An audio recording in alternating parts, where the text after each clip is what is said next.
Canada is a fairly safe place to live, and the crime rate is over 40% less than that of the United States, and Canadians are always portrayed as friendly and welcoming.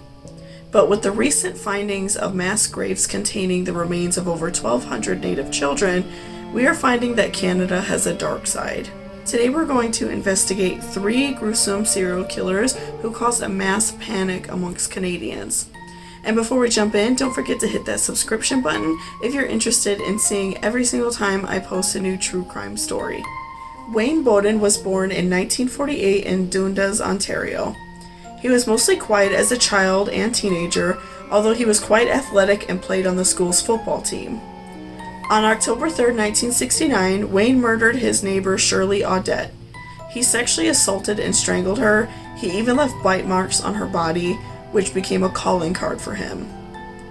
It is believed that Shirley befriended Wayne because she sat outside of her apartment building when she was anxious. So investigators believe that the two talked outside of the building and got to know each other. It is believed that Shirley invited Wayne into her apartment because the two had begun a sexual relationship. Besides the bite marks that Wayne left on Shirley's breast, there were no other signs of a struggle in the apartment or on her body. On November 23rd, it is believed that Wayne picked up Mariel Archambault from work. She introduced him as Bill to her coworkers, and Mariel was found dead in her apartment, again with bite marks on her breasts.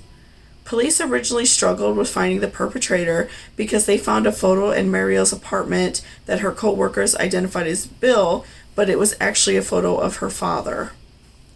And on January 16th, a man named Brian Caulfield went to his girlfriend's apartment to pick her up. When he arrived, he found Jean Way's body naked on her bed, but there were no bite marks present.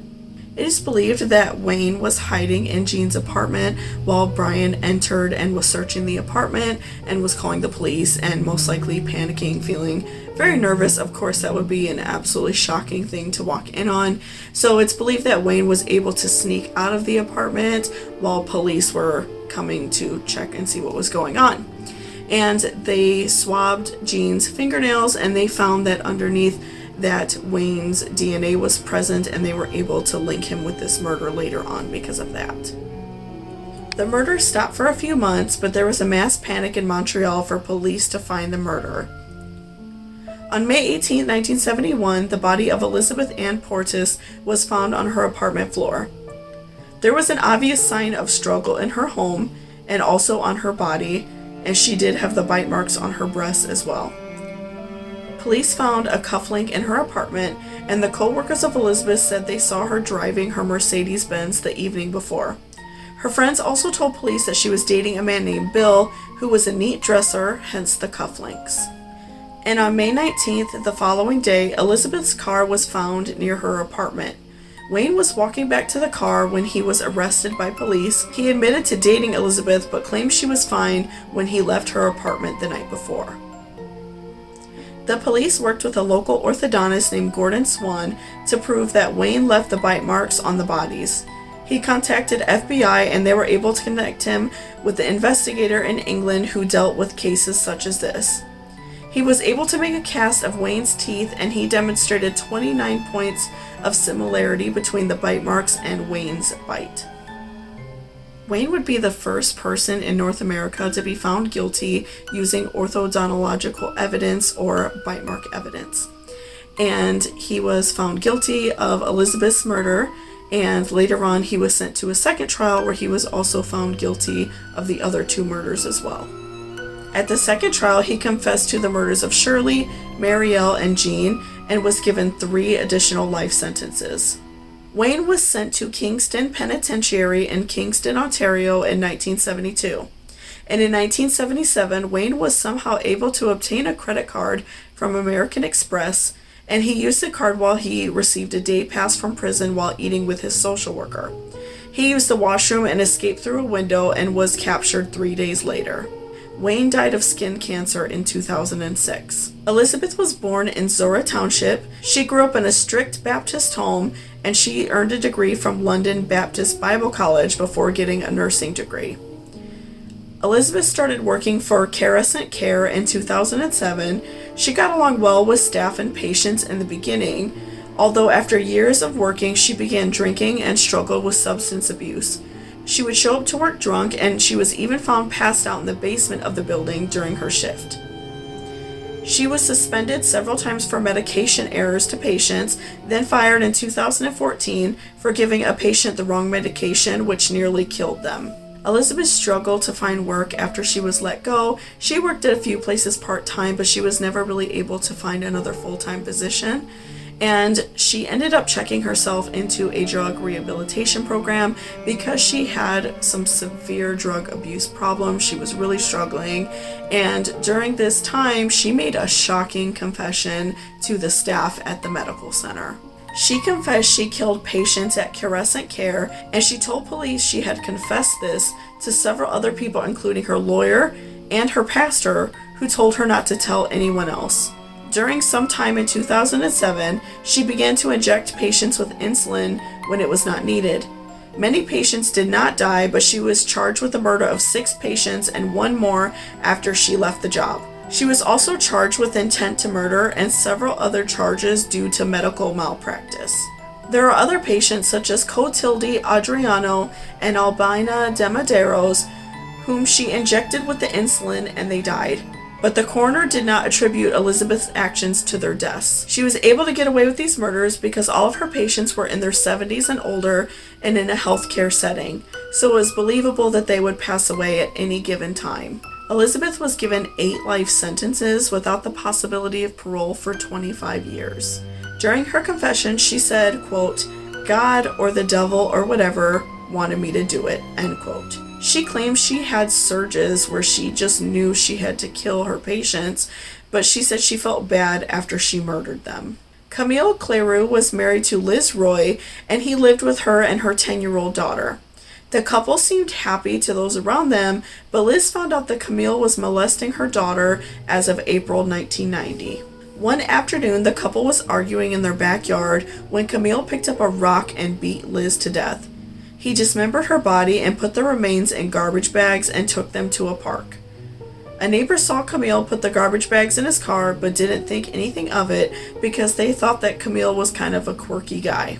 Camille changed his mind after burying the body in the park and brought them back to his home and buried them in the backyard. The neighbors noticed the next day that he had a vegetable garden that was not there previously. Camille reported to police that Liz assaulted him and then ran off to Montreal, but she was never seen again. Camille would then report that he spotted her in town every once in a while to the police. He then served a short prison sentence for sexually assaulting a child.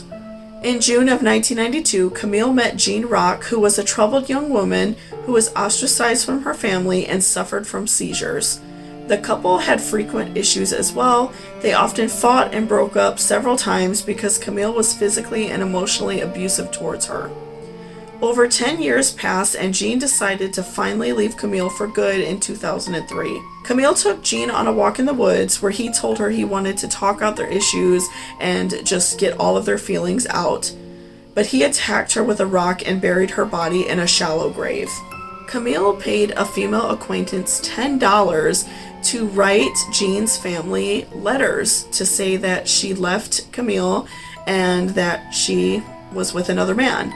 They even put pictures of young children, claiming that Jean had 3 more children with this man that she left Camille for. And these letters took place between 2004 and 2010, and so Jean was never reported missing. Camille moved Jean's remains once in 2004 to another part of the park, and again in 2006 to Rideau Canal. He weighed the bag down with rocks, but the remains were discovered that same year. They remained unidentified until 2012. In 2010, Camille was living in an apartment complex in Hetherington, and he was jealous of his 64-year-old neighbor Paula Leclerc's apartment because of the view, and the apartment was much larger. He asked her to switch apartments, but she refused, so on May 20th, he took a walk with Paula in the Fairlea Woods, where he already prepared a shallow grave for her. He stabbed Paula in the back and beat her with a rock until she died. After he buried her body, he returned to the apartment and packed all of her belongings and threw them away in a dumpster. So at this point, Camille was completely okay with murdering anybody who basically got in his way and didn't agree with what he wanted. So he was willing to just get rid of anybody in his life, even acquaintances such as your neighbor, just because they didn't do what he wanted. So he, at this point, I feel like became more like unhinged, where he would have continued growing in his crimes and would have just continued to kill people left and right whenever things didn't go his way. On May 29th, Paula's son Andre became concerned because he was not able to get a hold of his mother, so he went to her apartment and went in using his spare key. Camille went back to the apartment during this time, and he told Andre that Paula was in Florida at Disney World. He also said that Paula gave him the apartment and asked Andre for the spare key so he could no longer go in there without Camille's knowledge. Camille again attempted to get his letter forger to again cover for him and write a letter claiming to be Paula. Meanwhile, Andre went to the police. Police had Camille come into the Ottawa Police Department to question him, and in a 2-hour interview, he admitted to killing Paula. Throughout the course of this investigation, police found that Camille's past 2 wives had gone missing as well. They started to interrogate him about this, and he eventually admitted to killing them both. Camille's former home was excavated, and Liz Roy's remains were found under a garden. Jean Rock's remains were identified after 6 years of sitting in police custody. Camille was sentenced to life imprisonment with a possibility of parole after 25 years. Camille died from natural causes at the Pacific Institution and Regional Reception Center in Abbotsford at 67 years old. During the trial, Camille showed no signs of emotion, even when Jean Rock's father, John, suffered a stroke and had to be escorted out of the courtroom.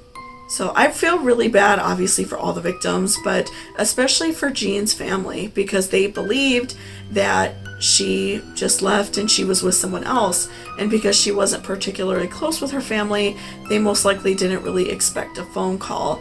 But I still would find that fishy if somebody that I'm not particularly close with just started sending me letters. I would still maybe want to reach out and call to them, so that's, maybe something to think about if that ever happens to you. Hopefully not, right? But, I do find it really sad that you're finding out all these years later that your daughter or sister or friend, anybody, has been murdered, and this whole time you didn't think anything of it. You just thought that they were out there living their life, enjoying themselves, and you found out that they've been dead for, almost 10 years. So what do you all think about these cases? When I was doing, research for this case, I only know a couple Canadian serial killers, like the Ken and Barbie killers and Robert Pickton.